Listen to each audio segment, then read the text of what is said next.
Another video in the roof series here. As always, please subscribe, follow along, and support our efforts to save the old barn.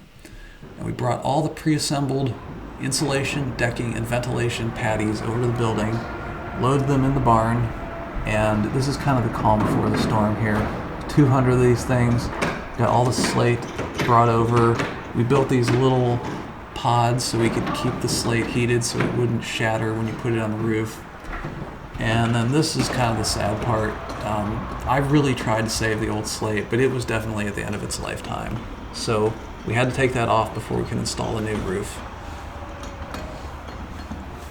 Okay, we're really testing my expensive mic right now because I'm standing right next to a generator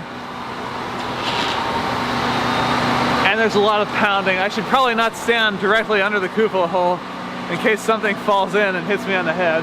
Would be most unfortunate.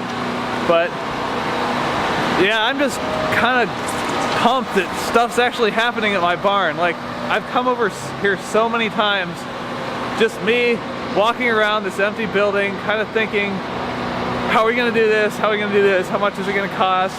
How are we gonna get started?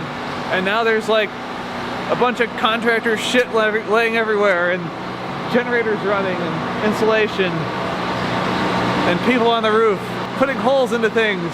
Haha! Stuff is finally happening at my barn. So, right on.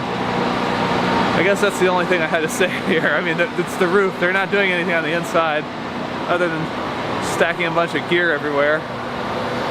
So much more to come on the roof series. The next video we're going to show how we start getting those insulation patties up on the roof and fixing them down.